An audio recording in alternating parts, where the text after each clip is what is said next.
What's up, y'all? Thank y'all for tuning in.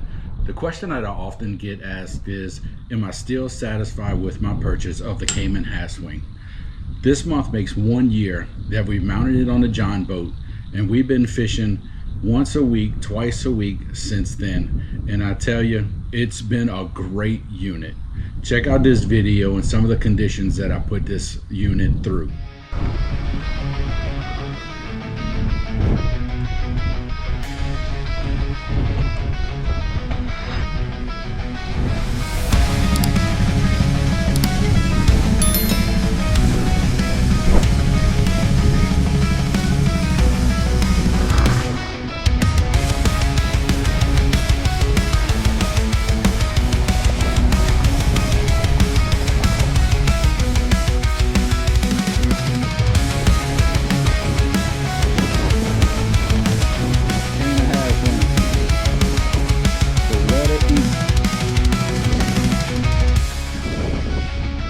Let it eat, boy.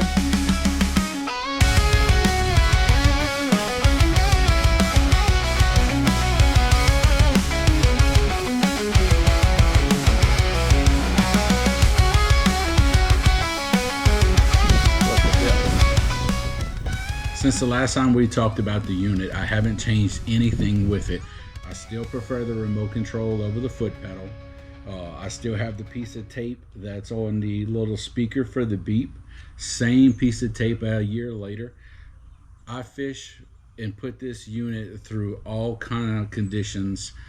Shallow water, scraping mud, cutting lilies, cutting grass, and it has performed non-stop. It is such a great unit.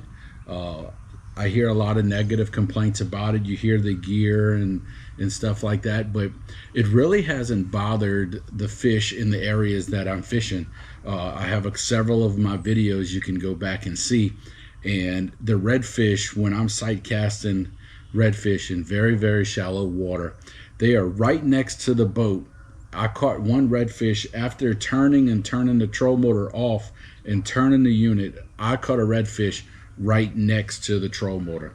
So it can be, if you're fishing in an area that's really high pressure, the fish are real cautious, then yes, it'll probably spook it. But all the other troll motors that have the electronic gears in it, the electronic turning, make the same noise. I do know that.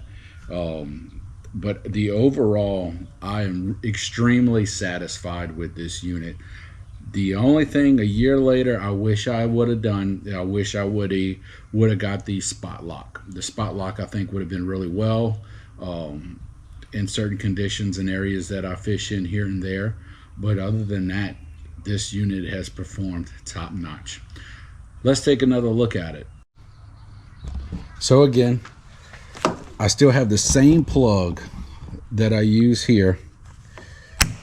And then we talked about the last video. A lot of people are not wild about the plug. They say they're not reliable, they don't hold up. The thing that I do know is you need to put the dielectric grease in it, and that prevents those plugins from getting corroded. That way when you plug your unit in, you see the lights come on, we got power. I just went fishing today. I fished for about 6 hours and I'm still at 100% on my battery life.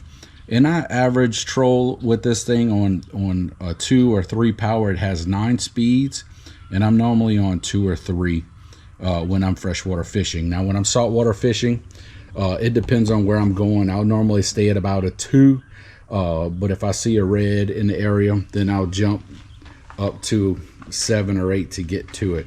But still, the overall performance of the troll motor is exceptional. I will cut the shaft down. I think the shaft is too high, too long of a shaft. I will cut a foot off of it. It just gets in the way sometimes, and that's about the only thing. But what I was saying is I plan on cutting that shaft down a foot off of it from the top, because you can see the motor is well below the boat, and it just doesn't need to be that tall. So I will cut it down. It's just simple. Just unbolt here, pull this off near some wires. I'll disconnect those wires, cut it down, and then feed the wires back through. It's pretty simple task. So I'll make a video of me doing that particular project. But overall, Cayman Half-Swing, it is still operating like the day I bought it.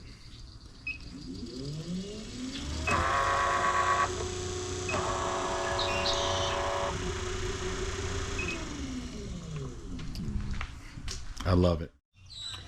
So this is the lithium battery that I'm running. It is a 12 volt 100 amp